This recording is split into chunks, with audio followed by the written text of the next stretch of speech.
Le tassement et le stockage du maïs en silage à brins longs sont des sujets d'actualité. Je vous montre comment réussir à bien tasser l'ensilage et à gérer votre silo de façon à pouvoir travailler avec peu de pertes et une bonne qualité.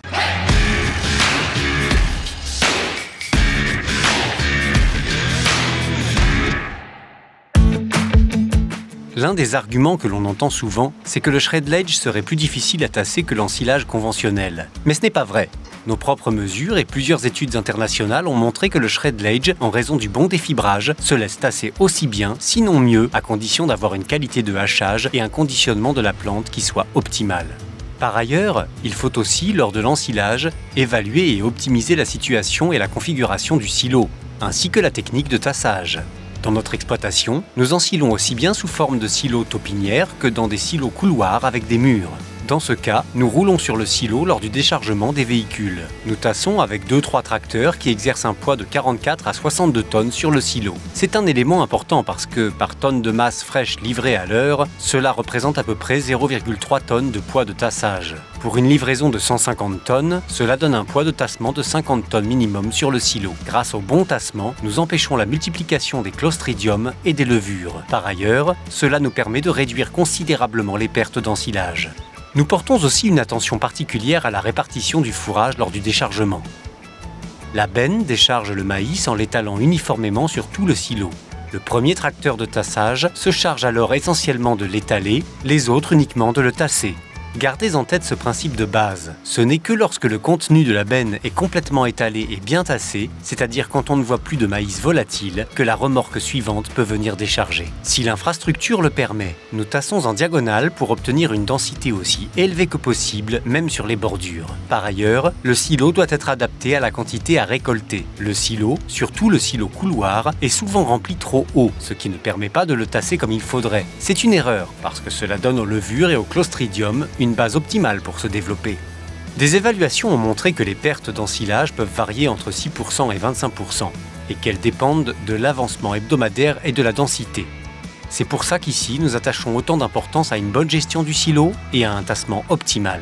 Pour minimiser ces coûts invisibles, je vous montre maintenant comment nous recouvrons nos silos après la récolte et comment nous les gérons correctement pendant l'année. Quand le tas de maïs est suffisamment tassé, on tire d'abord un sous-film d'ensilage ainsi qu'un film barrière à oxygène par-dessus et on le maintient en place au coin avec des sacs de sable. Dès que les films sont étendus sur le silo, nous travaillons avec le moins de personnes possible sur le silo. Il est judicieux de marcher le moins possible sur les films pour ne pas les trouer ni les abîmer. Ensuite, on recouvre tout le silo avec des filets. Ce n'est qu'après qu'on place des flancs de pneus sur l'ensemble du tas. Ils sont super à manier, propres, et ils ne perdent pas leur fil d'acier comme c'est souvent le cas avec les vieux pneus. De plus, ils conviennent parfaitement pour empêcher que l'oxygène ne s'infiltre. En parallèle des flancs de pneus, on stabilise toutes les bordures avec des sacs de sable. Au début et à la fin, on place toujours des doubles rangées pour empêcher l'eau et l'oxygène d'entrer. Voilà à quoi ressemble un tas d'ensilage couvert de façon optimale.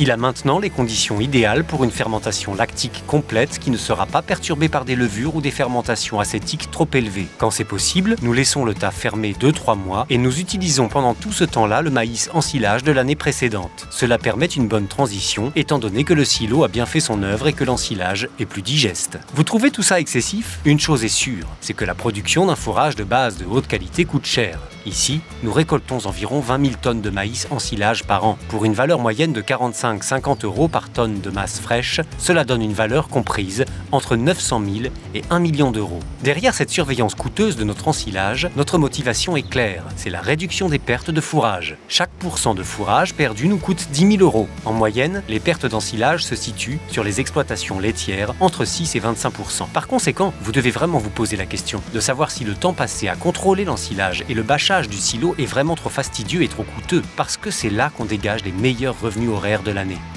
De plus, lorsque nous couvrons et découvrons le silo, nous avons moins d'endroits pourris. Ça nous aide tous les jours pendant l'année, parce qu'une haute performance laitière n'est possible qu'avec des vaches en bonne santé. Faites donc attention au point suivant dans la gestion de vos silos. Évitez les gros morceaux de plantes et les longueurs excessives pour garantir une densité optimale.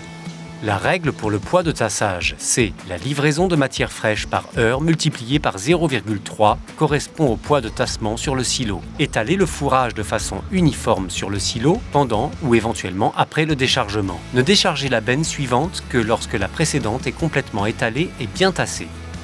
Tassez éventuellement en diagonale et faites attention à ne pas remplir le silo plus haut que ce que permettent les murs.